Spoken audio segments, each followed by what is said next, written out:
Right, మంచిది. దేవుని బిడ్డలకి నా హృదయపూర్వక వందనాలు. ఫస్ట్ ఆఫ్ ఆల్ నేను సబ్జెక్ట్ అంతా కూడా చెప్తాను, లాస్ట్లో రాసుకోండి, మీకు బాగా అర్థమవుతుంది. ఒక మాట ప్రార్థన చేసుకుందాం. స్తోత్రం తండ్రి, పరిశుద్ధమైన దేవ, జీవం గల దేవ, నీకు వందనాలు. వాక్యంలో వెళ్తున్నాం, మాతో మాట్లాడు. నాకు కనిపించు, అందరికీ కనిపించు. నాతో మాట్లాడు, అందరితో మాట్లాడమని చెప్పే వాక్యం ఇంట్రెస్ట్గా ఉండేటట్టు కృప అనుగ్రహించమని యేసు నామంలో ప్రార్థిస్తున్నాను తండ్రి, ఆమేన్. రైట్, ఈ వాక్యం మెయిన్ ఏంటంటే ప్రతి క్రైస్తవుడు కలిగి ఉండవలసిన లక్షణములు, ఉండలేని లక్షణములు రెండు కూడా ఉన్నాయి. ఒక 20 లక్షణాలు ఉన్నాయి. జస్ట్ మీరు అందరూ కూడా ఫస్ట్ వినండి, రాయకండి. మళ్ళీ మీకు నేను ఒక్కొక్క పాయింట్ 2-3 సార్లు చెప్తాను నీట్గా, అది మీరు మంచిగా రాసుకోవచ్చు. ఇది రాసుకున్న తర్వాత మీరు నీట్గా దీన్ని మళ్ళీ మంచిగా ఒక దగ్గర రాసుకొని మీ ఇంట్లో ఒక అట్టలాగా చేసుకొని ఆ అట్ట మీద కూడా ఇది రాసుకొని అది మీ ఇంట్లో అంటించుకోవచ్చు. ఇది నాకు వాట్సాప్లో దొరికింది. వేరే వాళ్ళు ఎవరో స్టేటస్లో పెడితే నేను స్క్రీన్ షాట్ కొట్టాను. అవి విన్న తర్వాత అది చాలా బాగుంది, మీకు చెప్పాలని అనుకున్నాను. లేదంటే మీకు వాట్సాప్ ఫోటో కూడా పంపిస్తాను. దీన్ని మీరు ప్రింట్ చేసుకుంటే ఒక 10 రూపాయలు ఏమవుతుంది. ఒక దానికి కవర్ వేసుకుని కూడా ఒక 20-30 రూపాయలు అయితే ఇంట్లో పెట్టుకోవాలి. ఇది చాలా ఇంపార్టెంట్. ఒక 20 అంశాలు ఉన్నాయి. లేదు అంటే కనీసం బుక్లో రాసుకుంటే బాగానే ఉంటుంది, కానీ మళ్ళీ అది మర్చిపోతాం. ఇంట్లో ఉంటే అది రోజు అప్పుడప్పుడు చూసుకోవచ్చు. లేకపోతే ఫోన్లో డీపీ లెక్క కూడా మనం పెట్టుకోవచ్చు, ఫోన్లో ఫోటో లెక్క. రైట్, ప్రతి క్రైస్తవుడుకు కలిగి ఉండవలసిన లక్షణములు, ఉండలేని లక్షణములు. అంటే ఈ లక్షణాలు ఉండద్దు, ఈ లక్షణాలు ఉండాలి. ఫస్ట్ లక్షణం ఏంటంటే కనిపెట్టు. ప్రతి క్రైస్తవుడు కూడా కనిపెట్టడం నేర్చుకోవాలి. బైబిల్ ఏమని చెప్పిండంటే, ఏ ఆత్మ దురాత్మనో దేవుని ఆత్మనో కనిపెట్టి తెలుసుకోండి, పరీక్షించండి అన్నాడు. ప్రతిదీ మనం కనిపెట్టాలి. మనతో దేవుడు మాట్లాడతాడు, దయ్యము మాట్లాడతాడు, దేవదూత మాట్లాడతాడు, దురాత్మ కూడా మాట్లాడతాడు. మన స్వరం మనకే వినిపిస్తుంది. ఇట్లా ఎన్నో ఉంటాయి, కానీ మనం కనిపెట్టాలి. ఆ కనిపెట్టడంలోనే ఇంకొక ఏంది అంటే కలవరపడకు. ప్రతి క్రైస్తవుడు ఏ విషయంలో కూడా కలవరపడవద్దు, కానీ ప్రతి విషయాన్ని కనిపెట్టాలి. హల్లెలూయా. నెక్స్ట్ పాయింట్ ఏంటంటే ప్రార్థించు, కానీ పట్టు విడవకు. ప్రతి క్రైస్తవుడు ఎప్పుడు కూడా ఏం చేయాలంటే ప్రార్థన పరుడుగా ఉండాలి, ప్రార్థించాలి. ఎప్పుడు ప్రేయర్ చేస్తూనే ఉండాలి. ప్రేయర్ అనేది చాలా ఇంపార్టెంట్. నిన్న మధ్యాహ్నం మనం చూసుకున్నాం. కానీ పట్టు విడవకూడదు దేని విషయంలో అయినా కానీ. ఇప్పుడు ఏదైనా మనం నేర్చుకుంటున్నాము, ఒక 2 రోజులు అయిన తర్వాత మన వల్ల కాదు అని చెప్పి అనద్దు. పట్టు విడవ. సైతాన్ అదే, నీ వల్ల ఏమవుతుంది. వాక్యం అనే కాదు, ఏదైనా మంచిగా నేర్చుకోవాలన్నా, ఒక పాట నేర్చుకోవాలన్నా, లేదంటే ఏదైనా కొత్త స్కిల్ నేర్చుకోవాలన్నా 2-3 రోజులు నేర్చుకున్న తర్వాత నీ వల్ల కాదని చెప్పి ముందే మనం డైవర్ట్ చేస్తూ ఉంటుంది. పట్టు విడవకూడదు. ప్రార్థించాలి, పట్టు విడవకూడదు. నెక్స్ట్ 3వ పాయింట్ ఏంటంటే నిరీక్షించు, నిరుత్సాహపడకు. ఎప్పుడు కూడా మనము నిరీక్షణ కలిగి ఉండాలి. నిరీక్షణ అంటే హోప్ ఇంగ్లీష్లో. నిరీక్షణ అనగా దేవుడు చేస్తాడు, దేవుని వల్ల అవుతుంది, నేను ఎప్పటికైనా సక్సెస్ అవుతాను, నేను ఎప్పటికైనా డబ్బు సంపాదిస్తాను, నా గోల్కి నేను ఎలాగైనా రీచ్ అవుతాను. ఇది నిరీక్షించడం అన్నమాట. మా భర్త ఖచ్చితంగా ఒకరోజు మారుతాడు, ఏదో ఒకటి నేను పొందుకుంటాను, అది ఉండాలి. కానీ నిరుత్సాహపడకూడదు. ఇన్ని రోజులు కష్టపడ్డాను, ఇన్ని రోజులు ప్రయత్నాలు చేశాను, ఇన్ని రోజులు పోరాటం చేశాను, అయ్యో నేను ఓడిపోతానేమో పడిపోతానేమో అని చెప్పి మనం ఎప్పుడుగా నిరుత్సాహాన్ని క్రైస్తవుడు పడకూడదు, అంతే. నిరుత్సాహపడకూడదు, నిరీక్షించాలి. మన ప్రభువు మీదనే మన నిరీక్షణ. నెక్స్ట్ పాయింట్, ఫోర్త్ పాయింట్ ఏంటంటే ఎదురు చూడు, ఎదిరించకు. దేవుని దగ్గర ఎదురు చూడాలి. మనం ప్రభు దగ్గర ఎదురు చూడటం నేర్చుకోవాలి, ఎదిరించద్దు. అట్లనే మన ఇంటి వారి దగ్గర కూడా మన భర్త మీద లేకపోతే మన భార్య మీద ఏదైనా మనం హోప్ పెట్టుకుంటే ఎదురు చూడాలి. నీ వల్ల అవుతలేదు, నువ్వు వేస్ట్ అని చెప్పి ఎదిరించద్దు. దేవుని వల్ల కాదు, అది అయిపోయింది, దేవుడు కూడా ఏం చేయలేడు మనం ఎదిరించద్దు. మనకే లాస్ అన్నమాట, వచ్చేది ఏముండదు. ఎదురు చూడటం నేర్చుకోవాలి. ఒక శిష్యుడికి ఉండాల్సిన గుణాలు ఇవన్నీ. శిష్యుడు అంటే క్రైస్తవుడు అంటే శిష్యుడు అంటే గురువుని ఫాలో చేయువాడు. కనిపెట్టే స్వభావం ఉండాలి, ప్రార్థించే స్వభావం ఉండాలి, నిరీక్షించే స్వభావం ఉండాలి, ఎదురు చూసే స్వభావం ఉండాలి. 5వ పాయింట్, అర్థం చేసుకో, అపార్థము చేసుకోకు. కొన్ని విషయాలు అర్థం చేసుకోవటానికి చాలా ఈజీగా ఉంటాయి, కొన్ని విషయాలు అర్థం చేసుకోవటానికి కొంచెం కష్టంగా ఉంటాయి. కొన్ని విషయాలు అర్థం అవ్వటానికి జీవితం అయిపోతుంది. ఇప్పుడున్న ప్రజెంట్ జనరేషన్లో మనకి జ్ఞానం లేక అపార్థమే ఎక్కువ చేసుకుంటాం. హల్లెలూయా. అయితే ఒక క్రైస్తవుడు అర్థం చేసుకోవాలి ప్రతి సిట్యువేషన్ని. ఒక వ్యక్తి ఏదన్నా మనకు అన్నాడు అంటే, అరే నాకే ఎందుకు అన్నాడు అని చెప్పి అపార్థం చేసుకోవద్దు, అర్థం చేసుకోవాలి. సరే ఆయన బిజీ ఉన్నట్టున్నాడు, ఫోన్ చేస్తున్నాం, కట్ చేస్తూ ఉంటాడు, ఈయనేందుకు కట్ చేస్తున్నాడు అని చెప్పి ఫీల్ అవ్వద్దు. ఆయన బిజీ ఉన్నాడని అర్థం చేసుకో, అపార్థం చేసుకో. అర్థం చేసుకోవటం ఒక మీనింగ్ ఇస్తుంది, అపార్థం చేసుకోవటం ఇంకొక మీనింగ్ ఇస్తుంది. అపార్థం చేసుకోవటం వల్ల ఏమవుతుంది, ఉన్నది కూడా కోల్పోతాం మనం. అర్థం చేసుకోవటంలో ఏమవుతుందంటే ఉన్నది మనం పెంచుకోగలుగుతాం. హల్లెలూయా. చాలా సేవ చేసే వాళ్ళకి ఈ వర్డ్ చాలా ఇంపార్టెంట్. మనం ఒక దగ్గర ప్రేయర్కి వెళ్తాము, కొంతమంది మనల్ని అర్థం చేసుకుంటారు, కొంతమంది అర్థం చేసుకోరు. వారు మనల్ని అర్థం చేసుకోకపోయినా మనం అపార్థం చేసుకోవద్దు. సరే వీళ్ళు ఇంతే, వీళ్ళ నాలెడ్జ్ ఇంతే, వీళ్ళకి తెలియదు అని చెప్పి మనం ముందుకు వెళ్ళాలి. హల్లెలూయా. కానీ నేను ఇంత వచ్చాను, ఇంత సేవ చేశాను, మీకు అసలు నాకు వాల్యూ లేదు, నాకు కనీసం డబ్బులే ఇవ్వరు అని అపార్థం చేసుకోవద్దు. వాళ్ళ దగ్గర లేవు, వాళ్ళు ఇవ్వలేరు, ఉంటే ఇస్తారు. అపార్థం చేసుకోవటం వల్ల బంధం అనేది తెగిపోతుంది, కానీ బంధం అంటుకోదు. హల్లెలూయా. చాలా ఇంపార్టెంట్. జ్ఞానవంతుడు అన్నీ అర్థం చేసుకుంటాడు, బుద్ధిహీనుడు ప్రతిదీ అపార్థం చేసుకుంటాడు. అపార్థం ఎవరు చేసుకుంటారు, ఎవరో చెప్తే కాదు, ఈయననే సొంత డిసిషన్స్ తీసుకొని, ఆయనకి ఇష్టం లేదేమో, ఆమెకి ఇష్టం లేదేమో, ఆమె అలాంటిదేమో, ఇలాంటి అపార్థం అన్నమాట. రాంగ్గా ఆలోచించటం, దానివల్ల బంధం తెగిపోతుంది, కోల్పోతాం ఒక వ్యక్తిని. అర్థం చేసుకోవటంలో ఒక వ్యక్తిని మనం సంపాదించుకోగలుగుతాం. అట్లనే భార్యాభర్తల అనుబంధం కావచ్చు, లేకపోతే అన్నదమ్ముల అక్క చెల్లెల అనుబంధం కావచ్చు, అర్థం చేసుకునేది ఉండాలి. మనం అర్థం చేసుకోకపోతే ఎవడు అర్థం చేసుకోవాలి. మన పిల్లలు మనకు వ్యతిరేకంగా ఉంటారు, అర్థం చేసుకోవాలి, కానీ అపార్థం చేసుకోవద్దు. ఈ అపార్థం చేసుకోవడం వల్ల ఏమైపోతుందంటే చాలామంది చచ్చిపోతున్నారు, సూసైడ్ చేసుకుంటారు. హల్లెలూయా. ఇప్పుడు ఒక అబ్బాయి ఒక అమ్మాయిని ప్రేమించాడు అనుకోండి, ఆ అమ్మాయి వాళ్ళ నాన్నగారు అంటారు, అమ్మ నా పరువు పోతుంది, నువ్వు ఆయన చేసుకోక అంటాడు. ఈయన ఆ అబ్బాయి కోసం ఆలోచిస్తుంది, అమ్మాయి కోసం తండ్రి కోసం ఆలోచించి నాకు తండ్రి ముఖ్యం అనుకొని బ్రేకప్ అంటుంది, వద్దు అంటుంది. ఈయన నన్ను బ్రేకప్ అనేసింది, నన్ను వద్దు అనేసింది, ఇంక నేను ఎందుకు బతకాలా, అపార్థం ఆలోచన చేసుకొని ఈయన సూసైడ్ చేసుకుంటాడు. ఉన్నారు అట్లా. లేకపోతే తాగుబోతుగా మారిపోతాడు అబ్బాయి.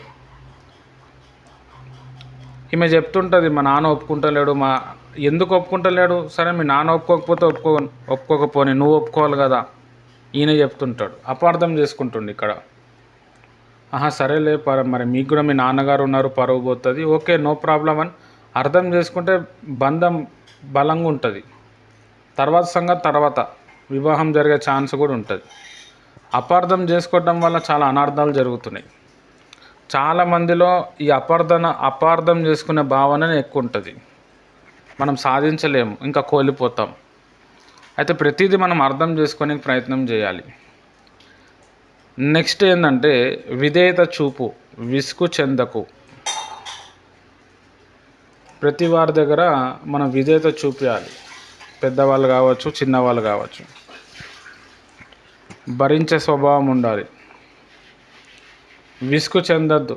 అబ్బా ఏంది ఊకే అదే చెప్తున్నాడు, ఆమె అదే చెప్తుంది, ఊకే అవి వండు ఇవి వండు అంటున్నారు, డబ్బులు డబ్బులు డబ్బులు తీసుకురా అంటారు. విసుగు చెందద్దు, విధేయత చూపాలి. ప్రతి వ్యక్తి మనకు చాలా విలువైన వాళ్ళు, మనం వాళ్ళకి విలువైన వాళ్ళం, వాళ్ళు మనకు విలువైన వాళ్ళు. వాళ్ళు మనకు విధేయత చూపించకపోయినా మనం వాళ్ళ మీద విసుగు చెందద్దు, మనం విధేయత చూపించాలి. అది మనకే ఆశీర్వాదం, మనని ఇంకా ఉన్నతమైన స్థాయికి తీసుకుపోతుంది. నెక్స్ట్ 7th పాయింట్, ధైర్యంగా ఉండుము, దిగులు పడకు. ధైర్యం ఉంటేనే మనం ఏదైనా సాధిస్తాం. ధైర్యంగా ఉంటేనే శత్రువు భయపడతాడు. ధైర్యంగా ఉంటేనే ఆరోగ్యంగా ఉంటాం. ధైర్యంగా ఉంటేనే దేవునికి నచ్చినట్టు ఉంటాం. ధైర్యంగా ఉంటేనే మనం గెలిచే ఛాన్సెస్ ఎక్కువ ఉంటాయి. దిగులు పడటం వల్ల మన హోప్ తగ్గిపోతుంది. మనలో ఉన్న శక్తి మనకు తెలియకుండానే నీరసించిపోతుంది. మన గురి తప్పుతుంది మనం దిగులు పడినప్పుడు. హల్లెలూయా. ధైర్యంగా ఉండటానికి దిగులు పడటానికి చాలా తేడా ఉంది. ఒకసారి దిగులు పడ్డాము అని అంటే చాలా కోల్పోతాం మనం. రెండో రోజు మూడో రోజు దిగులు పడితే మనం ఏది చేయాలనుకొని పరిగెత్తుతున్నామో అక్కడ కన్ఫ్యూజన్ వచ్చేస్తుంది. డిస్టర్బ్ అయిపోతాం, పోగొట్టుకుంటాం, ఒక అనాథగా మిగిలిపోతాం. హల్లెలూయా. చాలా ఇంపార్టెంట్. కాబట్టి ధైర్యంగా ఉండటం నేర్చుకోవాలి. అన్నీ ఉంటే అందరు ధైర్యంగా ఉంటారు, ఏమీ లేకపోయినా ధైర్యంగా ఉండాలి. అది దేవుని బిడ్డల యొక్క లక్షణం. అన్యులు డబ్బులు లేకపోతే దిగులు పడుతూ ఉంటారు. వాళ్ళు ప్రేమించే వాళ్ళు వారికి లేకపోతే వాళ్ళు బాధపడతారు, దిగులు పడుతూ ఉంటారు. వారు ఎవరి మీద ఆధారపడ్డారో వాళ్ళు చేతులు ఎత్తేసారు, వాళ్ళు చనిపోయినారంటే దిగులు పడతారు. కానీ మనము డబ్బులు ఉన్నా లేకపోయినా, మనల్ని ప్రేమించే వాళ్ళు ఉన్నా లేకపోయినా ధైర్యంగా ఉండాలి. అది క్రైస్తవుని యొక్క లక్షణం. నెక్స్ట్ పాయింట్, 8వ పాయింట్, ప్రేమించు కానీ పాపము చేయకు. ఇది చాలా ఇంపార్టెంట్. ప్రేమలో 2 రకాల ప్రేమలు ఉంటాయి. ఒకటేమో కపట ప్రేమ, ఒకటేమో నిస్వార్థమైన ప్రేమ. ఈ 2 ప్రేమలే ఉంటాయి. నిస్వార్థమైన ప్రేమ తల్లిదండ్రుల్లో కనిపిస్తుంది, అన్నదమ్ముల అక్కచెల్లెల్లో కనిపిస్తుంది. కపట ప్రేమ మన బంధువుల దగ్గర కనిపిస్తుంది, మన దగ్గర ఏదైనా ఆశించేటోడి దగ్గరికి కనిపిస్తుంది. హల్లెలూయా. ప్రేమించు కానీ పాపము చేయకు. ప్రేమలో చాలా రకాలు ఉంటాయి. ప్రేమకి చాలా రంగులు ఉంటాయి, చాలా గుర్తులు ఉంటాయి. ఒక వ్యక్తి మనని నిజంగా ప్రేమిస్తూ ఉన్నప్పుడు ఆ ప్రేమకి గుర్తు ఏంది అంటే, అది విధేయతైన ప్రేమ కావచ్చు, లేకపోతే కపట ప్రేమ కావచ్చు, శాశ్వతమైన ప్రేమ కావచ్చు. ప్రేమ యొక్క నిర్వచనం, ప్రేమ యొక్క గుర్తింపు ఏంది అని అంటే, ఆయన మన దగ్గరికి వెళ్ళి ఏది ఆశించకుండా ఇస్తూనే ఉంటాడు. ఇవ్వటమే ప్రేమ అన్నమాట. గివింగ్ ఈజ్ లవ్, క్యా తో దేనా హై ఓ ప్యార్ హై. ఇవ్వటం ప్రేమ. ఒక వ్యక్తి వచ్చి ప్రభువుని అడిగిండు, ప్రభువు నువ్వు నన్ను ఎంత ప్రేమించినవని. ఇగో నేను ఎంత ప్రేమించినా చూపిస్తా అని చెప్పి ప్రాణం వదిలేసిండు. నీ కొరకు ఇంత ప్రేమిస్తున్నా, నా ప్రాణమే ఇస్తున్నా నీకు. హల్లెలూయా. చాలా ఇంపార్టెంట్. కపట ప్రేమలో ఏముంటుంది అంటే స్వార్థం ఉంటుంది. ఇది బాగా డబ్బులున్నోళ్ళ దగ్గర నడుస్తూ ఉంటుంది. డబ్బులున్నోళ్ళనే సపోర్ట్ చేస్తారు. హోందా ఉన్న వాళ్ళని చూస్తారు, పేదవాళ్ళని పట్టించుకోరు. అంత లెవెల్ వేరే ఉంటుంది. కాలేజెస్కి మనం వెళ్తే డబ్బులున్న వాళ్ళందరూ ఒకరొకరితో వాళ్ళ ఫ్రెండ్షిప్ వేరే ఉంటుంది. డబ్బులు లేని వాళ్ళందరూ ఒక దాంట్లో ఒక ఫ్రెండ్షిప్ ఉంటుంది. అటు డబ్బులు ఉన్న వాళ్ళతో డబ్బులు లేనితో ఫ్రెండ్షిప్ చేస్తే ఒక గ్యాంగ్ ఉంటుంది. అట్లా 3 గ్యాంగులు ఉంటాయి కాలేజీలో. ప్రేమలో చాలా రకాలు ఉంటాయి. అందులో నిజమైన ప్రేమ అంటే ఏంటంటే ఇవ్వటం, ఏమి కూడా ఆశించకుండా ఇవ్వటమే ప్రేమ. ప్రేమించు పాపము చేయకు. ఇప్పుడు యవ్వనస్తులు ఇదే కనిపిస్తుంది. ఫస్ట్ ట్రాప్ చేస్తారు, ప్రేమ అంటారు, లెటర్లు రాస్తారు, వాట్సాప్లు వస్తాయి, గిఫ్టులు ఇస్తారు. అరే నాకు ఇంతవరకు ఎవ్వరు చేయలేదు, ఈయన ఇంత చేస్తున్నాడు, ఫోన్ ఇప్పించిండు, పైసలు వేస్తుండు, రోజుకి ఉంగరం తెచ్చిచ్చిండు, ఇంకేం కావాలి. అప్పుడు ఆయన సీన్లో దిగుతాడు. మరి ఎట్లయినా మనం పెళ్లి చేసుకున్న తర్వాత మనం ఎట్లయినా ఫిజికల్గా కాంటాక్ట్ అవ్వాలి కదా, అది ఇప్పుడే అవుదాం. నేను ఉండలేకపోతున్నా. అమ్మాయి అంటూ వద్దు, పెళ్ళైన తర్వాత మనం ఇది చేద్దాం. లే చేద్దాం. కపట ప్రేమ అది. నిజమైన ప్రేమ, ఒక వ్యక్తి మనల్ని ప్రేమించినప్పుడు అవి అడగడు, దాంతో సంబంధమే ఉండదు. ఇంకో వేరే వ్యక్తిని ప్రేమించినా సరే, నువ్వు బాగుంటే చాలు, నీకు ఇష్టమైతే నా దగ్గరికి రా, లేకపోతే నువ్వు ఎక్కడ ఉన్నా బాగుంటే చాలు. ఇవ్వటం, నువ్వు బాగుండాలి, నువ్వు హ్యాపీగా ఉండాలి, నేను కరిగిపోయినా నేను చచ్చిపోయినా పర్వాలేదు. ఇది చాలా రేర్ కేసులో కనిపిస్తుంది. యేసు ప్రభు ప్రేమ కూడా అలాంటిది, తల్లి ప్రేమలో కనిపిస్తుంది. తల్లికి ఆకలేస్తూ ఉన్నప్పుడు పిల్లలు అడిగినప్పుడు ఇచ్చేస్తుంది, తిను బెట్ట, ఇంకా తిను బెట్ట అంటే ఆకలిని చంపుకొని ఇంకా డబల్ ఇస్తూ ఉంటుంది. హల్లెలూయా. కాబట్టి ప్రేమించు కానీ పాపము చేయకు. చాలామంది యవ్వనస్తులకి ప్రేమ నిర్వచనం తెలియదు. అప్పటి వరకు తల్లిదండ్రుల మీద లేని ప్రేమ వేరే వ్యక్తి మీద షిఫ్ట్ అవుతుంది. ఆ యవ్వన కాలం, ఆ ఏజు, ఆ మైండ్ సెట్, అడల్ట్నెస్ ఆ విధంగా ఉంటుంది. కాబట్టి ఆ ట్రాన్స్లో వెళ్ళిపోతారు. దానివల్ల చాలా ప్రాబ్లమ్స్ ఇప్పుడు సమాజంలో 85-90% మీరు ఎవరినైనా టచ్ చేయండి, ప్రేమ, లవ్ మ్యారేజెస్, చాలా ప్రాబ్లమ్స్. ఎంత ప్రేమించుకుంటారో పెళ్ళైన తర్వాత అంత తిట్టుకుంటారు, విడాకుల వరకు వస్తుంది. లేదంటే ఈ అమ్మాయి ఒకరిని ప్రేమించి మళ్ళీ ఇంకొకరిని కూడా ప్రేమిస్తారు, మళ్ళీ వాళ్ళని మెయింటైన్ చేస్తారు, వీళ్ళని మెయింటైన్ చేస్తారు. ఒక పెద్ద బిజినెస్ లాగా. అది కాదు ప్రేమ అంటే. హల్లెలూయా. చాలా ఇంపార్టెంట్. తర్వాత 9th పాయింట్ ఏంటంటే ఆలోచించు, ఆవేశపడకు. ప్రతి క్రైస్తవునికి ఆలోచన ఉండాలి, ఆవేశపడద్దు.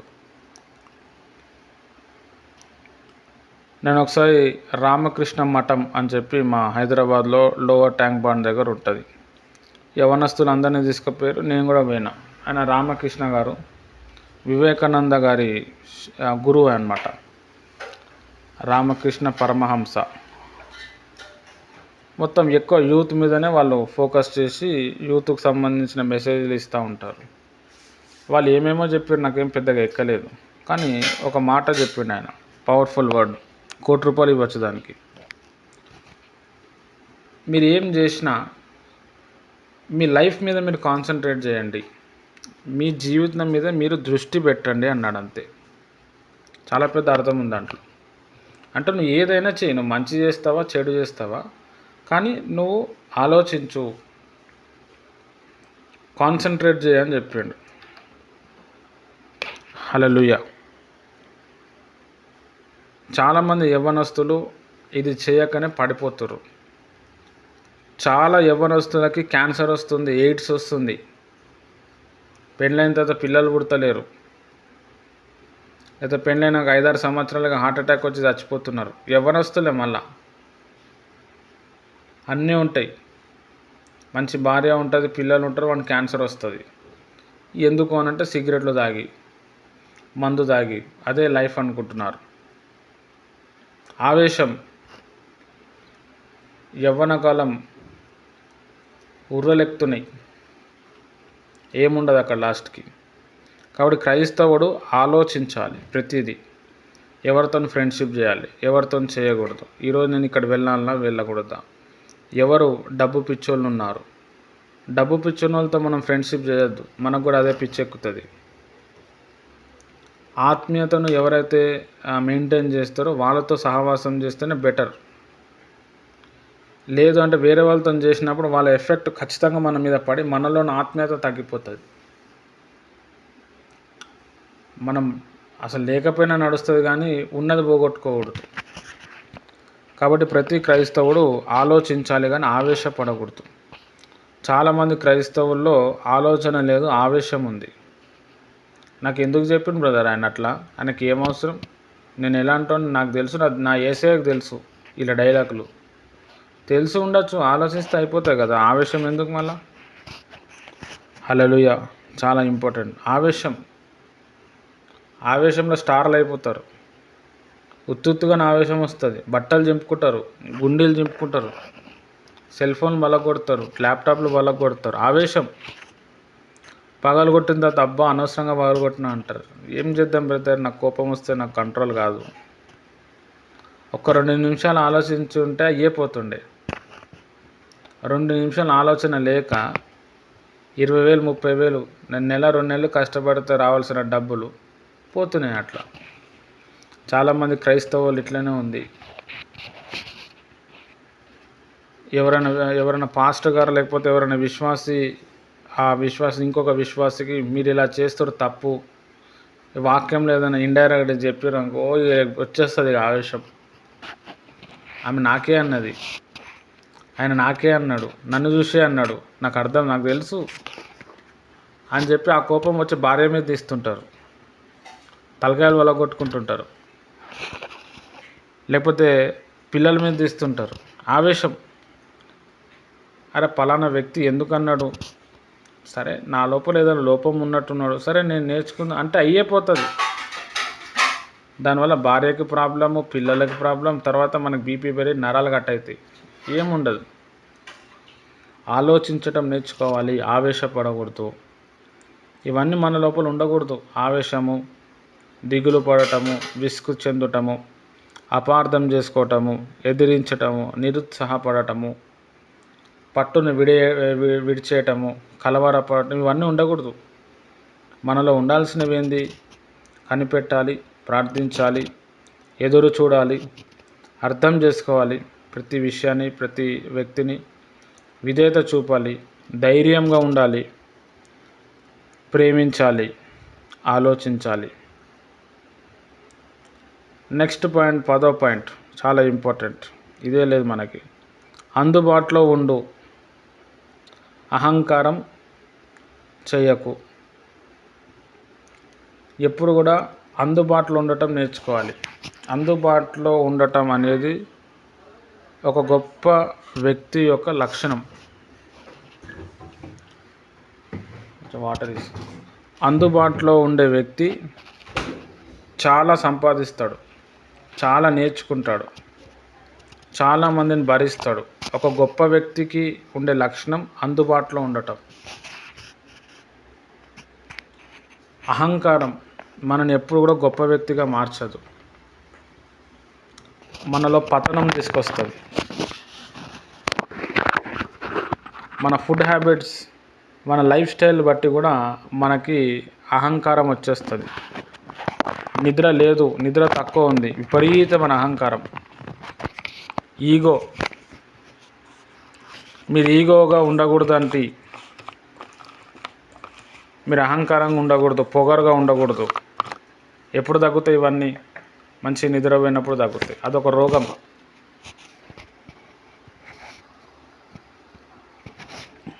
చాలా రోగాలు, మానసిక రోగాలు, ఒత్తిడి, కలవరం, ఇవన్నీ కూడా నిద్ర లేకపోవటం వల్ల వస్తుంది. నా మాట అబద్ధమైతే మీరు నిద్రపోయి ఒక 10 రోజులు చూడండి, మీలో అహంకారము, కోపం ఇవన్నీ తగ్గిపోతాయి.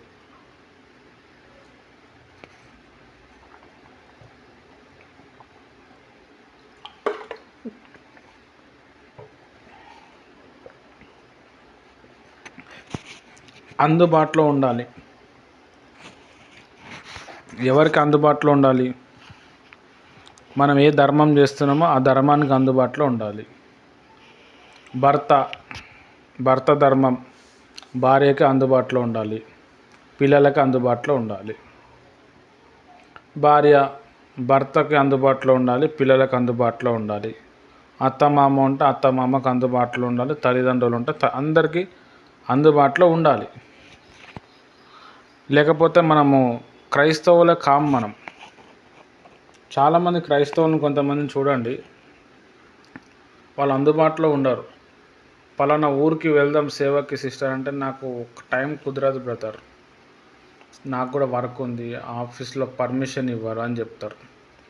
ఉత్తిగానే అడిగి వచ్చేయచ్చు. వీళ్ళకి హెల్త్ బాగాలేనప్పుడు, ఏదైనా ఫంక్షన్ ఉన్నప్పుడు వీళ్ళే మొత్తం లీవ్ పెట్టేస్తారు అక్కడ. కానీ ఇప్పుడు నాకేమొస్తుంది ఆడికి పోతే? ఆ బ్రదర్ ఆడికి సేవకు రా అంటుండు, ఏమైనా వస్తుందా నాకు? అందుబాటులో ఉంటే చాలా వస్తాయి, చాలా నెమ్మది కలుగుతుంది. కాబట్టి క్రైస్తవుడు అనేవారు అందుబాటులో ఉండాలి. నెక్స్ట్ 11th పాయింట్, భయభక్తులు కలిగి ఉండు, భయపడకు. ఎవరిని చూసి భయభక్తులు కలిగి ఉండాలి? దేవుణ్ణి చూసి భయభక్తులు కలిగి ఉండాలి. ఎవరికైతే దేవుని యందు భయభక్తులు ఉంటారో వాళ్ళు ఇంక వేరే ఏ పరిస్థితిని చూసి భయపడరు. ఎవరికైతే దేవుడు అంటే భయం ఉండదో ప్రతి పరిస్థితిని చూసి భయపడతారు. సైతాన్ని చూసి భయపడతారు, రోగాన్ని చూసి భయపడతారు, సిట్యువేషన్ని చూసి భయపడతారు, డబ్బులు లేని తనాన్ని చూసి భయపడతారు. డబ్బులు లేవు, ఏమవుతుందో ఏమో, రేపు ఎట్లనో ఏమో, అప్పులోడు ఏమంటాడో ఏమో. అదే భయభక్తులు కలిగి ఉండేవారు ఎవరికి భయపడడు. మనము మన జీవితంలో ఎవరికొకరికి భయపడాలి. ఒక వ్యక్తికి మనం భయపడితే ఇంకా వేరే ఏ విషయానికి మనం భయపడడం అవసరం లేదు. ఆ వ్యక్తి దగ్గర మనం భయం లేదనుకోండి, ప్రతి విషయానికి మనం భయపడాలి. దేవుని యందు మనం భయం పడినప్పుడు, భక్తి చేసినప్పుడు ప్రపంచంలో దేని విషయంలో మనం భయపడడం అవసరం లేదు. అది భర్త కావచ్చు, పిల్లలు కావచ్చు, ఎవడైనా కావచ్చు. దేవునికి ఎవరైతే భయపడరో వాళ్ళందరికీ భయపడాలి. మళ్ళీ వాళ్ళు మీకేం భయపడరు, మీకేం విధేయత చూపించరు, కానీ వాళ్ళని చూసి భయపడాలి మనం, అంతే. కానీ దేవునికి భయపడితే మన శత్రువుని మిత్రులుగా చేస్తాడు. అందుకే క్రైస్తవుడు దేవునికే భయపడాలి, కానీ భయపడవద్దు. హల్లెలూయా. నెక్స్ట్ 12th పాయింట్, సువార్త చాటు, సిగ్గు పడకు. క్రైస్తవుడు అనేవారు సువార్తను చాటాలి, సిగ్గుపడద్దు. నేను ఇప్పుడు సువార్త చెప్తే వాళ్ళు నవ్వుతారేమో. నవ్వుతే నవ్వరు, నీకేమైంది? నువ్వు క్రైస్తవుడు కాబట్టి నువ్వు సువార్త చెప్పాలి, అంతే. దాంట్లో సిగ్గుపడటం ఎందుకండి? నేను ప్రార్థన చేస్తే ఏమనుకుంటారో ఏమో, నేను వాక్యం చెప్తే ఏమనుకుంటారో ఏమో. అట్లా సిగ్గుపడితే క్రైస్తవుడు కాదు. యేసుప్రభువు చెప్పిండు, ఎవరైనా నన్ను చూసి సిగ్గుపడితే నేను కూడా మిమ్మల్ని చూసి సిగ్గుపడుతున్నా అన్నాడు. హల్లెలూయా. చాలా ఇంపార్టెంట్. ప్రభువారు మన కొరకు చనిపోయినప్పుడు మొత్తం ఒంటి మీద అసలు వస్త్రాలే లేవంట. ఆయన ఏం సిగ్గుపడలేదు, సువార్తను చాటిండు ఆయన. ప్రతి క్రైస్తవుడు కూడా ఆ విధంగా మారాలి. నెక్స్ట్ 13వ పాయింట్, నిజాయితీగా ఉండు, నటించకు. ఇదే లేదు మన దగ్గర. నిజాయితీగా ఉండటం నేర్చుకోవాలి. అయితే అవుతుంది, లేకపోతే లేదు. ఉంటే ఉన్నాం, లేకపోతే ఓడిపోయినాం. నిజాయితీ. దేవుని బిడ్డల్లోనే నిజాయితీ కనిపిస్తలేదు, నటించటం. నిద్రపోయే వ్యక్తిని లేపచ్చు, కానీ నటించే వ్యక్తిని లేపలేం. నటించేవాడు చాలా కోల్పోతాడు.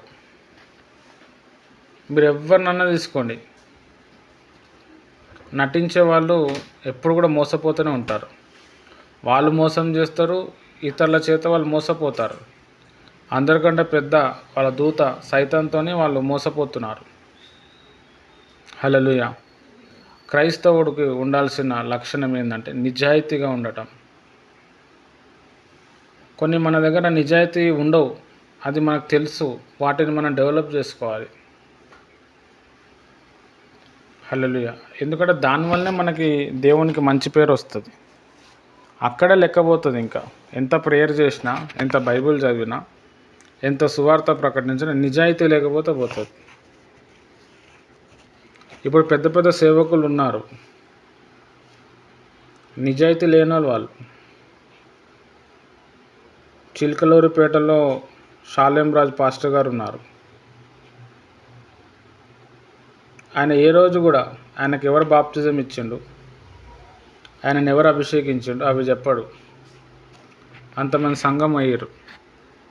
ఆయన చర్చిలో సేవకులు ఉంటారు.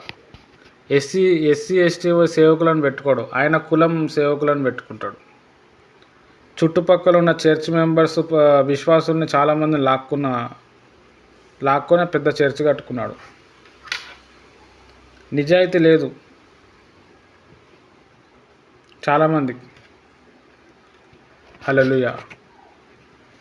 ఎందుకు అనంటే ఈయన నిజంగా కష్టపడి ఇల్లు మొదట్లో కష్టపడి సేవకు వచ్చాడు. కొన్ని డబ్బులు వచ్చేసిన తర్వాత, కొంచెం పలుకుబడి వచ్చిన తర్వాత మొత్తం రూటే మార్చేస్తాడు. ఆ చిలకలూరిపేట గుంటూరు డిస్టిక్ చాలా భయంకరమైన ఏరియా అది. వ్యభిచారానికి రెడ్ లైట్ ఏరియా అది చిలకలూరిపేట. అదే చిలకలూరిపేట పక్క పరిసర ప్రాంతంలోనే గుంటూరులో హొస్సన్న మందిర్ ఉంటుంది. హొస్సన్న మందిర్లో గుడారాల పండుగ ఉంటుంది. చాలామంది క్రైస్తవులు, వేరే చర్చ్ వాళ్ళు అందరూ వస్తారు. ఆ గుడారాల పండుగ మీటింగ్కి ముందు ఈయన మీటింగ్ పెడతాడు. ఎందుకంటే ఆయన దగ్గర పోవద్దు, నా దగ్గరికి రావాలి, నాకు డబ్బులు ఇచ్చేయాలి. చాలా ఇంపార్టెంట్. చాలా ఉన్నాయన్నమాట ఆయన లలిత కళలు. సేవకుడే తెల్ల బట్టలు వేసుకున్నావు, కానీ నీకే నిజాయితీ లేదు. మీకు ఇవన్నీ ఎట్లా తెలుస్తాయి బ్రదర్ మీరు అడగచ్చు. ఎందుకంటే మేము పాస్టర్స్ గ్రూప్లో ఉంటాం కదా, మాకు చుట్టుపక్కల ఉన్న పాస్టర్స్ అందరు కూడా మీ ప్రాబ్లం నేను అందరికి అడుగుతుంటా. నీ ప్రాబ్లం ఏంది, నీ బాధ ఏంది, నువ్వు అసలు ఆ ప్రాంతంలో ఉన్నావు కదా, మరి ఆయన సేవ ఎట్లా ఏంది అంటే అక్కడ బాగా వాళ్ళు లోకల్ కాబట్టి వాళ్ళకే తెలుస్తుంది. వాళ్ళు మంచి ఇన్ఫర్మేషన్ ఇస్తారు నాకు. ఒక దైవజనుడు కొండ మీద ఒక మంచి సంఘం కట్టాడు. 100-150 మంది ఉంటారు. షాలేమన్నా రండి ఒకసారి వచ్చి మా చర్చిలో వాక్యం చెప్పండి అంటే పాపం వచ్చిండు. ఆయన చూసిండు, అదే 100-150 120-150 మంది ఉన్నారు అని చెప్పి, నువ్వు ఇక్కడ ఎందుకు, కొండ మీద నేను నీకు చర్చ్ కట్టిస్తా అని చెప్పి మొత్తం ఈయన చర్చ్ మెంబర్స్ అందరినీ లాక్కొని కొండ మీద చర్చ్ కట్టేయలేదు, ఏం చేయలేడు. ఇప్పుడు ఆ పాస్టర్ గారు అదే చర్చిలో వాచ్మెన్ అయిపోయాడు. హల్లెలూయా! చాలా ఇంపార్టెంట్. అట్లా చాలా ఉన్నాయి నా కథలు. మనం ఏమనుకుంటాం, మనం అంత పెద్ద సంఘము అసలు ఎట్లా కట్టిండే ఏమో. అక్కడ పోయి అడుగుదాం మీ ఆత్మీయ తండ్రి ఎవరని. ఎవ్వరు కూడా షాలేం రాజ్ పాస్టర్ గారి పేరు చెప్పారు. ఇంకా ఈయన కొంతమందికి ట్రైనింగ్ ఇచ్చి వేరే చర్చిలలో పోయి మా చర్చిలో అద్భుతాలు జరుగుతున్నాయి, మా షాలేమన్న మస్తు వాక్యం చెప్తాడు, తీసుకురండి అని చెప్పి వేరే విశ్వాసులను నింపుకుంటారు. అదొక పెద్ద టెక్నిక్ అన్నమాట. నిజాయితీగా ఉండు, నటించకు. క్రైస్తవ లక్షణాలు కావాలి. హల్లెలూయా! ఇవన్నీ నేను ఎందుకు చెప్తున్నాను అంటే నేను విమర్శిస్తలేను. బయట సమాజం ఇట్లా నడుస్తుంది. ఇప్పుడు నేను చెప్తా నిజాయితీగా ఉండు, నటించకని. మరి మీకు ఏమి ఎగ్జాంపుల్ ఎట్లా తెలుస్తుంది? ఎవరికో ఎగ్జాంపుల్ చెప్తే కాదు, మన క్రైస్తవుల ఎగ్జాంపులే చెప్పాలి. అందుకే అది చెప్పాల్సి వచ్చింది. వేరే క్రైస్తవునికి వాక్యం చెప్పచ్చు, బలపరచచ్చు, కానీ మా సంఘానికే రండి, మీ పాస్టర్ గారిని వదిలేయండి. చాలామంది ఉన్నారు అట్లా పాస్టర్స్. ఆయనకి బైబిలే రాదు, వాక్యమే రాదు, ఆయన ఏంది చెప్పేది. మా దగ్గరికి రండి, మేము మీకు డబ్బులు ఇస్తాము, ఆహారం పెడతాం, మీ అమ్మాయికి మంచి పెళ్లి చేస్తాము అని చెప్పి ఆశ చూపించి కప్పుకున్న వాళ్ళు ఎంతోమంది. ఇప్పుడు వచ్చిన పెద్ద పెద్ద పాస్టర్స్ అందరు ఇదే చేస్తున్నారు. స్టీఫెన్ పాల్ గారిని తీసుకోండి, సతీష్ కుమార్ గారిని తీసుకోండి, లేకపోతే మెర్లిన్ పట్టా, శామ్యుల్ పట్టా గారిని తీసుకోండి, ఐజాక్ బ్రదర్ని తీసుకోండి. కానీ అది చాలా పెద్ద నెట్వర్క్, చాలా పెద్ద టెక్నిక్. అది ఎవ్వరికి తెలియదు. మేము పాస్టర్లం కాబట్టి మాకు తెలుసు. విశ్వాసులు ఎటు పోతారో, విశ్వాసు నాడి ఎట్లుంటో తెలుసు. అట్లా చేయాలంటే ఎంతోమంది చేయొచ్చు, చేయరు. కొంతమంది పాస్టర్లు వాళ్ళ పిల్లల్ని గవర్నమెంట్ స్కూల్లో వేసి వాళ్ళు దొడ్డు బియ్యం తిని బతికే వాళ్ళు ఉన్నారు. భార్య ప్రెగ్నెంట్ అయితే నా భార్య మంచి ఫుడ్ తినాలి అని చెప్పి పాస్టర్ గారు ఉపవాసం ఉండి ఆ తినే ఫుడ్ కూడా ఆమెకు దానం చేసేస్తున్నాడు. అట్లా ఒకరోజు తినక సేవ చేసుకుంటే సేవకులు ఎంతోమంది ఉన్నారు. సేవకులను అందరూ వేస్ట్ గలని కాదు, ఒక 80% మంచి సేవకులు ఉన్నారు, 20% ఇట్లాంటి వాళ్ళు ఉన్నారు నటించే వాళ్ళు. కానీ వాళ్ళని బట్టే కొంచెం డిస్టర్బ్ అవుతుంది. అయితే తలా తెలియదు తోక తెలియదు అని కొంతమంది వాళ్ళే కరెక్ట్ పాస్టర్లు, వాళ్ళ లోపలనే పవర్ ఉంది, వాళ్ళు చేసేదే కరెక్ట్ అని అటు మాయమవుతారు. మరి అప్పుడు వాళ్ళ లలిత కళల గురించి చెప్పకూడదా? నేను చెప్తాను కదా మీకు తెలిసేది. హల్లెలూయా. నేను చెప్పేవన్నీ కూడా పక్కా ప్రూఫ్ ఉంటాయి. ఏదో బురద చల్లటం అట్లేమి ఉండదు. నాకేం వస్తుంది బురద చల్లితే? జరిగింది చెప్తా నేను. అట్లా చాలామంది సేవకుల్లో మోసపోయిన వ్యక్తులు నేను కూడా ఒకడిని. మీరు మోసపోకండి, నాలో వాక్యం ఉంది కాబట్టి ఆ వాక్యం నన్ను కాపాడుకుంది. లేకపోతే నేను భ్రష్టుని అయిపోతుండే. ఎందుకంటే ఒక దైవజనుని, ఒక పాస్టర్ని చూసినప్పుడు ఎవ్వరమైనా టెంప్ట్ అవుతాం. వాళ్ళు చెప్పిందే వేదం అన్నట్టు అనిపిస్తుంది. వాళ్ళు మన ఇంటికి వస్తే మస్తు అనిపిస్తుంది. కానీ మనకు తెలియకుండా వాళ్ళు మోసం చేస్తారు. వాక్యం మనకు అర్థమైనప్పుడు అరే నేను మోసపోయినాను బాధపడతాం. బాధపడి అసలు ఇక రాత్రి ఏం చేయాలో తెలియదు. ఇంకా అరే ఫలానా చేతి ఇట్లా మోసపోయినా కదా, నేను ఎట్లా మోసపోయినా అని చెప్పి. కాబట్టి ఇట్లా ఉండకండి, ఇట్లా ఉండండి, ఎవరిని నమ్మకండి, బైబిల్ని నమ్మండి అని చెప్పేది. మీ క్షేమం కోరి చెప్పేది. మీలో కొంతమంది వాళ్ళ అభిమానులు ఉంటారు. వాళ్ళు మీ ఇంటికి రారు, మీ పేరు బట్టి మీ పేరు తెలియదు, అసలు మీరు ఏం చేస్తారో కూడా వాళ్ళకి సంబంధం ఉండదు. కానీ మనం అభిమానం పెంచుకుంటాం. అభిమానం పెంచుకోవడం తప్పేం లేదు. వాళ్ళ దగ్గర ఏదైనా మంచి విషయాలు ఉంటే నేర్చుకోవచ్చు. కానీ వాళ్ళనే మొత్తం ఫాలో అవుతారు. వాళ్ళు ఎలా ప్రార్థన చేస్తారో అలా ప్రార్థన చేయటం, వాళ్ళు పాడిన పాటలే పాడటం, వాళ్ళు ఏదైతే ప్రసంగాలు ఇస్తారో అదే ప్రసంగాలు చెప్పటం. ఇది అన్నమాట. చాలా డేంజర్ అన్నమాట ఈ జోన్. హల్లెలూయా. రైట్, మనం సబ్జెక్ట్లోనికి వద్దాం. 14వ పాయింట్, జాగ్రత్తగా ఉండు, జాగు చెయ్యకు. ఇది చాలా ఇంపార్టెంట్. జాగ్రత్తగా ఉండాలి. బైబిల్లో చెప్పిండు, అబద్ధ ప్రవక్తలు వచ్చి మిమ్మల్ని మోసం చేస్తారు. మిమ్మల్ని ఎవరు మోసం చేసుకోకుండా మీరు చూసుకోండి అన్నాడు. చేతిలో బైబిల్ ఇచ్చిండు, విచక్షించే జ్ఞానం ఇచ్చిండు, కామన్ సెన్స్ ఇచ్చిండు దేవుడు. ఒకరోజు కాకపోయినా ఒకరోజు ప్రశ్నించే తత్వం ఇచ్చిండు. ప్రతిదీ ప్రశ్నించాలా, తెలుసుకోవాలా, పరిశోధించాలా, జాగ్రత్త పడాలా. ఆ దేవుడు చూసుకుంటాడు బ్రదర్, మనం తీర్పు తీర్చొద్దు అని అంటే దేవుడు తీర్పు చూసుకుంటాడు. కానీ మనం నాశనం అయిపోతున్నాం. మనకు తెలియకనే మనము నరకానికి పోయే బ్యాచ్లో వెళ్ళిపోతున్నాం. మనల్ని మనం కాపాడుకోద్దా? యేసుప్రభు ఏమన్నా అంటే మీరు శోధనలో ప్రవేశించకున్నట్లు మెలకువగుండి ప్రేయర్ చేయన్నాడు. మెలకువగుండి ప్రేయర్ చేయంటే రాత్రి 10 గంటలకు లేచి ఛాయ్ తాగేసి రాత్రంతా ప్రేయర్ చేయటం కాదు. గ్రహించు, మెలుకో. ఏ గుంపులో ఉన్నావో, ఏం చేస్తున్నావో మేలుకో. నువ్వు మేలుకోకపోతే పోతుంది, ఇక అంత ఏం చేయలేవు. హల్లెలూయా. చాలా ఇంపార్టెంట్. మన భారతదేశంలో ఉన్న తత్వం ఏంటంటే మనదంతా గొర్రెదారి అన్నమాట. ఒకడెక్కడైనా పోయిండు అనుకో బస్, ఆయన పోతుంది కదా అదే కరెక్ట్, ఇక అది కరెక్ట్ రాంగ్ పోతూనే ఉంటాం. చాలా ఇంపార్టెంట్.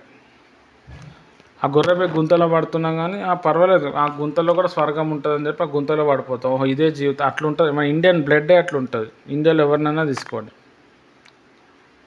అదే బైబిల్ ఏమంటుందంటే, నువ్వు జాగ్రత్త పడు, పరిశోధించు, తెలుసుకో, నేను ఉన్నా కదా నాకు అడుగు, నా ఆత్మ ద్వారా నేను నీకు అన్నీ చెప్తా, నేర్చుకో నా దగ్గర అంటున్నాడు. చాలా ఇంపార్టెంట్.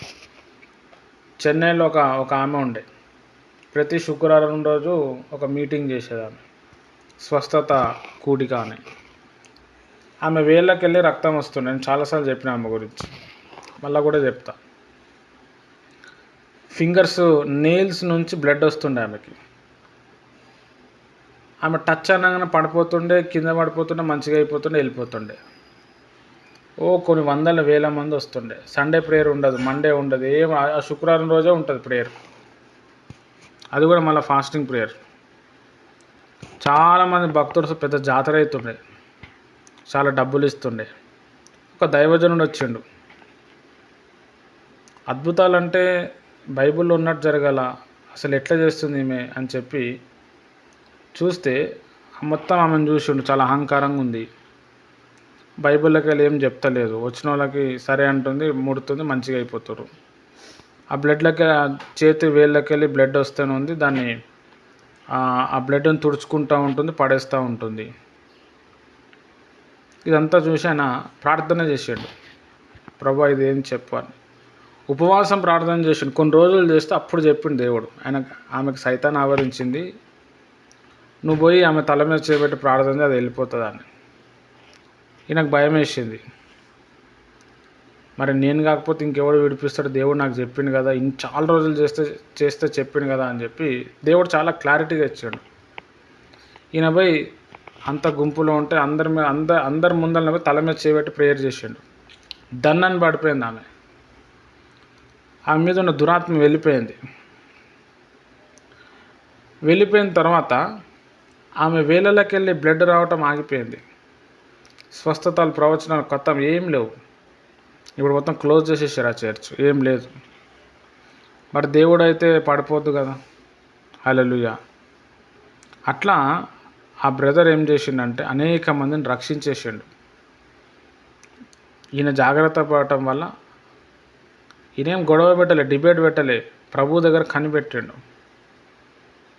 కాబట్టి మనం కూడా జాగ్రత్త పడాలి, కానీ జాగు చేయకూడదు. పోనీలే, ఏది ఉంటే అట్లా, మనకెందుకు, మనకు అవసరమా, కాదు, మనకే ఇంపార్టెంట్ అది. తర్వాత 15th పాయింట్, సహించు, సనగకు. చెప్పిన దీని గురించి చాలాసార్లు. సహించే తత్వం ఉండాలి. ఎవరికైతే సహించే తత్వం ఉండదో వాళ్ళు ప్రతిదానికి సనుగుతారు. అమ్మా ఇంతసేపా, అంత దూరమా, నువ్వు అట్లా అన్నావు, నువ్వు ఇట్లా అన్నావు, ఇదే ఉంటుంది. అది క్రైస్తవుడు లక్షణమే కాదు. అది బైబిల్లో ఎన్నోసార్లు మనకు కనిపిస్తుంది కానీ మనం దాన్ని పట్టించుకోము. సహించే స్వభావం ఉండదు కానీ సనిగే స్వభావం అయితే ఉంటుంది. ఎవరైనా ఇంట్లో సనిగే వ్యక్తులు ఉంటారు కదా, వాళ్ళ ఎఫెక్ట్ చాలా భయంకరంగా పడుతుంది ఆ ఇంట్లో.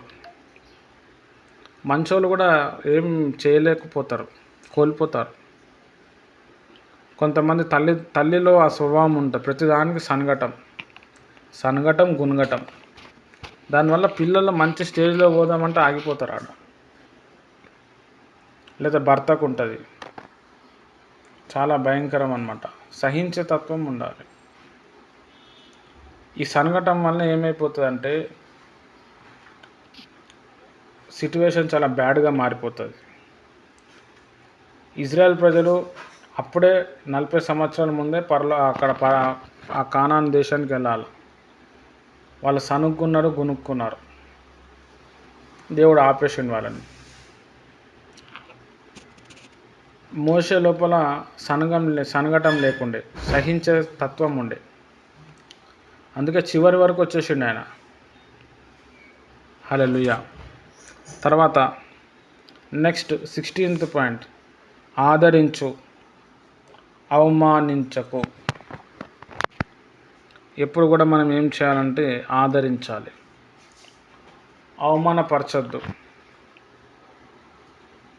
అవమానపరచటం వల్ల మనం ఒక ఆత్మను మనం కోల్పోతాం. తర్వాత మనకు జరిగే ఏదో ఎంతో మంచి ఉంటుంది ఆ వ్యక్తితోటి, బంధం దిగిపోతుంది. ఆదరిస్తే ఒక వ్యక్తి మిస్టేక్ చేసినా కానీ దాన్ని అర్థం చేసుకొని సరి చేసుకొని మళ్ళీ సెట్ అవ్వటానికి ఉంటాడు. కానీ 10 మంది ముందల లేకపోతే ఒకరు ముందల అవమానపరిస్తే కథం, ఆయన లైఫ్లో ఎప్పుడు కూడా సెట్ కాడు. ఇంకా మనమే ఆయనని ఫెయిల్ చేసేస్తున్నాం. కొంతమంది తల్లిదండ్రులు పిల్లల్ని అవమానపరుస్తారు. మా బాబు ఎప్పుడు 10th పాస్ కాలేడండి ఆయన ముందరనే చెప్తారు. అంతే, మన వల్ల కాదు, మేమే పోషించాలి, అంతా మేమే చేయాలి. ఆయన వల్ల ఆయనకు ఉద్యోగం చేయడానికి చేత కాదు, ఏం కాదు. అవమానపరచటం. మమ్మీ నువ్వే అన్నావు కదా మమ్మీ నేను 10th పాస్ కానని, ఇంక నేను ఎందుకు చదవాలి మమ్మీ అని ఈయన కూర్చుంటాడు. హల్లెలూయా. ఇవన్నీ కూడా నెగిటివ్స్ అనమాట. మన అన్యులు కల్చర్ నుంచి మన తాత ముత్తాత నుంచి తెచ్చుకున్న ఆస్తులు ఇవన్నీ. కానీ ప్రభువులో వచ్చిన తర్వాత ఇవన్నీ వదులుకోవాలి, మనం తెగ్గొట్టుకోవాలి దేవుని వాక్యం ధ్యానం చేసి. తర్వాత 17th పాయింట్, తగ్గించుకో, తిరస్కరించకు. తగ్గింపు కలిగి ఉండాలి.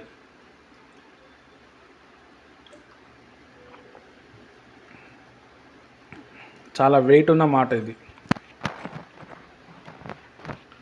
మనల్ని మనం ఎంత తగ్గించుకుంటామో అంతగా హెచ్చింపబడతాం.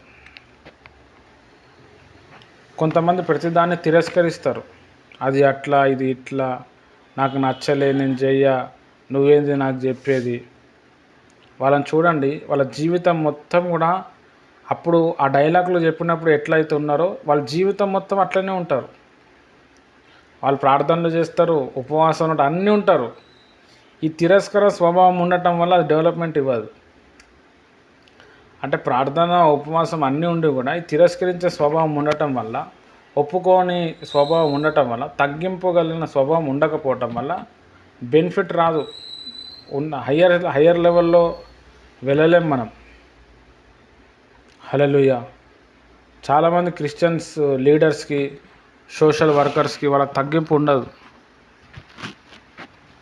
నాకే చెప్తావాను, అసలు నేనేందో తెలుసా నీకు, అసలు నాలంటోడే లేదు, నేను తోపు, నేను తురుము, ఇవే ఉంటాయి.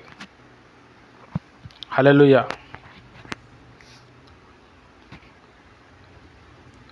ఇప్పుడు షాలేం రాజు గారు మళ్ళీ ఇప్పుడు వచ్చిండు మన కాన్సెప్ట్లో. ఈరోజు మన హీరో ఆయననే, ఎందుకంటే చెప్పాలి ఆయన గురించి.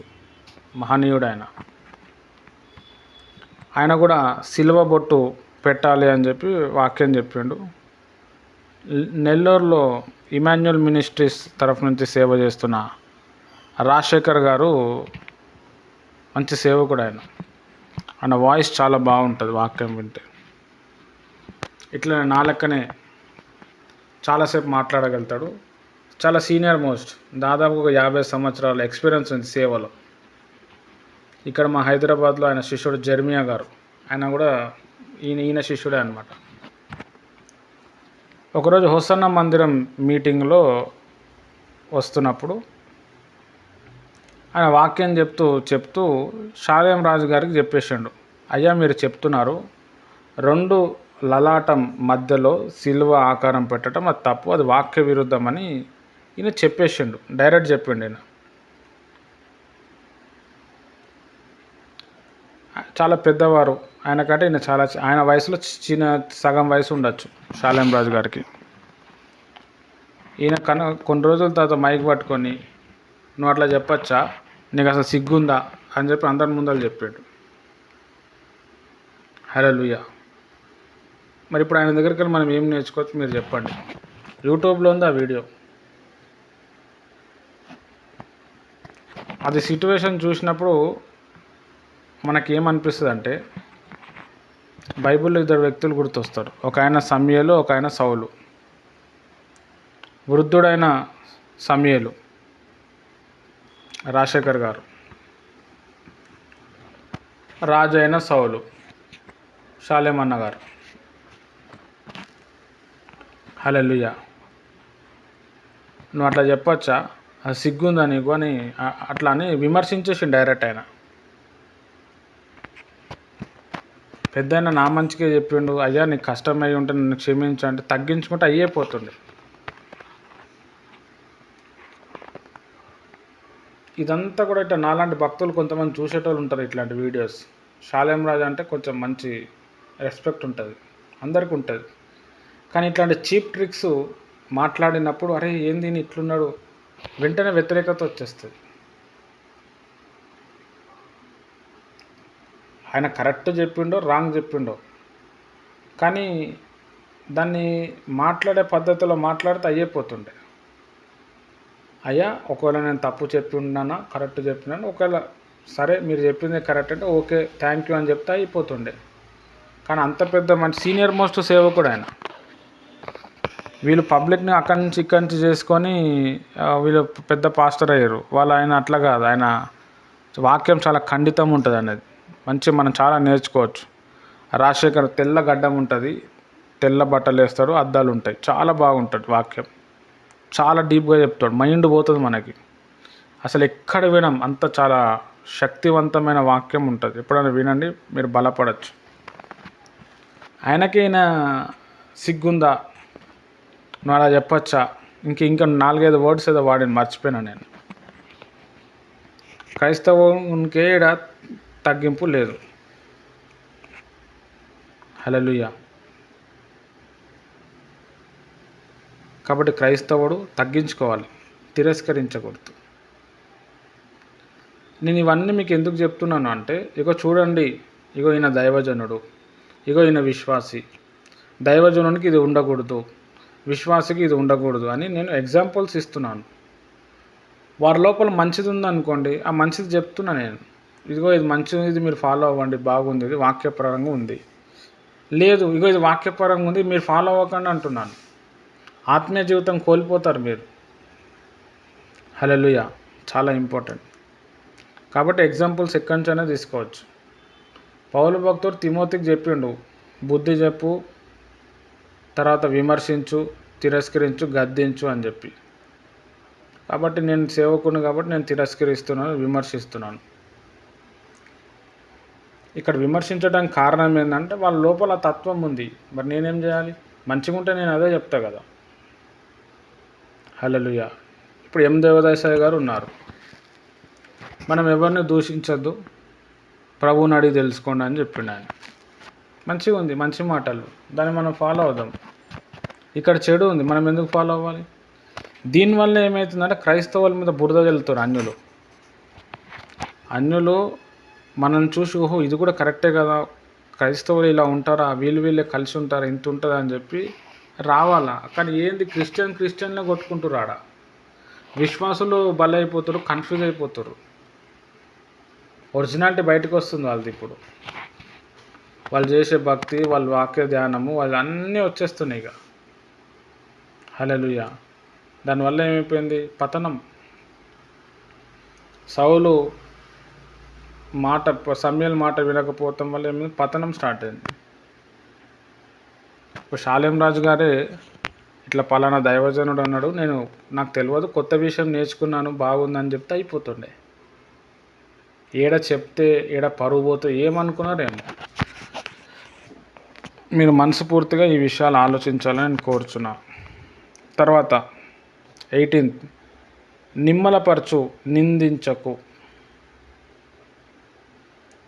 క్రైస్తవులకి నిమ్మలమైన స్వభావం ఉండాలి, నిందించే స్వభావం ఉండకూడదు. హల్లెలూయా. మనది కూడా ఎవడో ఒకటి నిందిస్తూనే ఉంటాడు, మనం కూడా ఎప్పుడో ఒకరు ట్రోల్ అయిపోతాం అన్నమాట. నిమ్మలపరచడం నేర్చుకోవాలి. తర్వాత 19th పాయింట్, నిబ్బరంగా ఉండు, నీరసించకు. అంటే ధైర్యంగా ఉండు, దిగులు పడకని మీనింగ్ ఇందాక చెప్పినాక అదే అన్నమాట. తర్వాత 20 పాయింట్, సామర్థ్యం చూపు, సొమ్మసిల్లకు. దేవుడు ప్రతి వ్యక్తికి ఒక స్కిల్ ఇస్తాడు, ఒక కెపాసిటీ ఇస్తాడు, ఒక ఇంటెన్స్ ఇస్తాడు, ఒక దమ్ము ఉంటుంది. అది ఎప్పుడు మనం చూపించాలి, దాన్ని కాపాడుకోవాలి. కానీ ఏదో పరిస్థితులు బాగాలేవని చెప్పి మనం సొమ్మసిల్లవద్దు. అయిపోయింది, ఇంక నేను చేయలేను, నేను ఓడిపోయినా, నా బతికింతే, ఎప్పుడు కూడా అట్లా అనకూడదు. హల్లెలూయా. చాలా ఇంపార్టెంట్. కాబట్టి దేవుని ప్రియమైన వారలారా, మరి ఈ విధంగా మనము చూస్తూ దేవునిలో ఉంటూ దేవుని సాక్షిగా మనము బ్రతుకుదాం. ఇవన్నీ కూడా ఒక దగ్గర రాసుకోండి. బుక్లో అట్ట లెక్క, లేకపోతే ఎక్కడైనా ఫ్రేమ్ పెట్టుకొని కూడా మీరు పెట్టుకోవచ్చు. ఫ్రేమ్కి ఒక 10-20 రూపాయలు అవుతుంది. దాన్ని కలర్ జిరాక్స్ తీసి ఒక కవరు, 10-15 రూపాయల కవర్ దాంట్లో వేసేస్తే అయిపోతుంది. ఎక్కడ గోడకు అది అంటించేస్తే అయిపోతుంది. పొద్దున్న లేచినప్పుడు అవి చూస్తే మన లోపల గుణాలన్నీ కూడా ఒక క్రైస్తవునికి ఇది ఉండాలి, ఇది ఉండకూడదు అని తెలుస్తుంది. రైట్. నేను చెప్పింది అందరు రాసుకుర్రా, మళ్ళీ చెప్పాలనా? లేదంటే మీకు అందరికీ నేను పంపించేస్తా. బెస్ట్ అది. పంపించండి అన్నయ్య. పంపిస్తా అందరికీ